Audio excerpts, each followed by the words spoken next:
Shout out to Vlad TV, man. Salute. Keeping it popping, man. Keeping it right. Keeping it right. Keeping it right.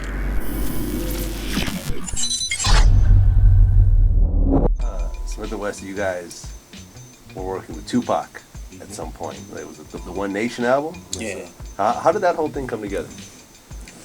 That was like when he got locked up to go to jail and shit. We just sent him a kite, told him, yo, hold your head, you know. Stuck like, baby, you know, niggas riding. And that was like...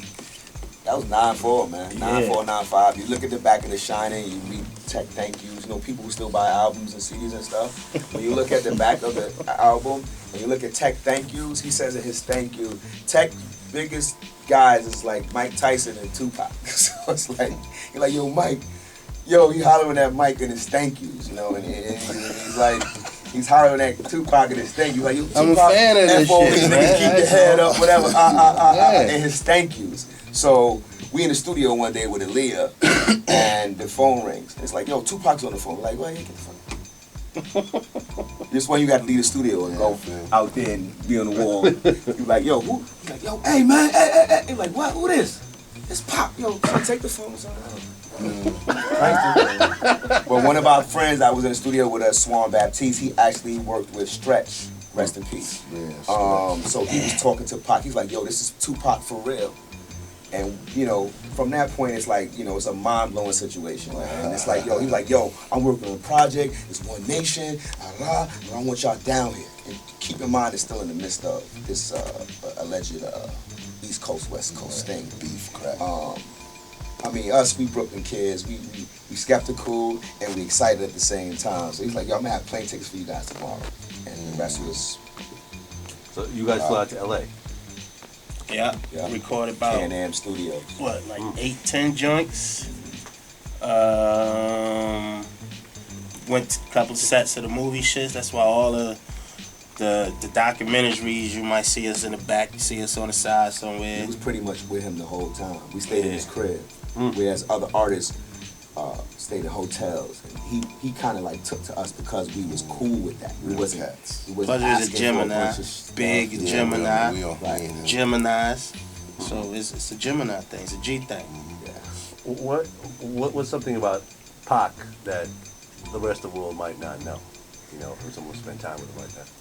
We all spent time. Oh, you as well? Yeah. Oh, I didn't know that. Yeah. In Cali, in the Bay Area, me, him, and CL hanging out in Denny's. You know, Pac is like a real cat. He cracks jokes and plays games. He's a jokester, man. That guy's a jokester. He was spitting spitballs through a straw. It was funny. And you would see one spitball land on somebody's face. Tupac was the best, man. And he knew my name, but he used to just call me Beat Man all the time.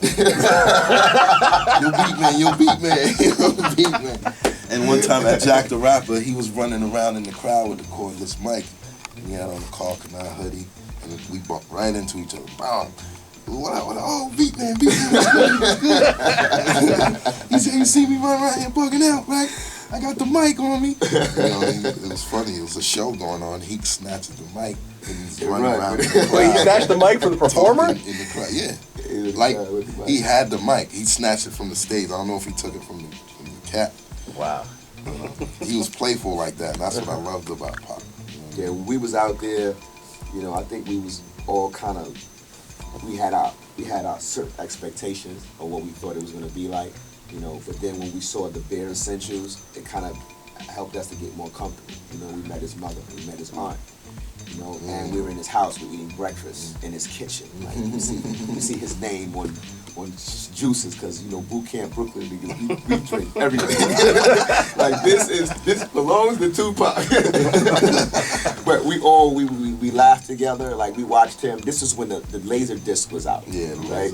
We was like, yo, he had the fake DVDs, but they were the size of the record, right? Yeah, so we like, yo, Pac, let's watch Scarface. He's like, whoa, let's watch Scarface. He's like, I don't know how to do this shit. So it was that type of vibe. Like, you look at him, like, you look at this kid, like, he's a kid to us. And that's what people didn't realize. Like, they always saw this thug, this this brash person who was always, you know, spitting into the camera, saying F you, middle finger this, thug like this, but you didn't understand that it was a method to everything. Thug mean the hate you gave little infants fucks everybody. That's what thug life. You know what I mean? Ghetto is God has established truth through organization. Like he was really trying to kick it with cats and bond with cats. You know what I mean? So we went down there and we were talking about one nation. The same way we sitting here right now, we sitting in his living room. Like we couldn't watch television. He didn't know how to work the laser disc thing, so we couldn't watch. we couldn't watch Scarface. So you know what we had to do? We had to talk. We had to build. Get some wine. That's a great conversation. What? You know what I mean? It wasn't a bunch of chicks. It was a pool outside though. But it wasn't a pool party. It was like, Pop was like this calling chicks. Like, man, I can't get no pussy fucking with Bookie.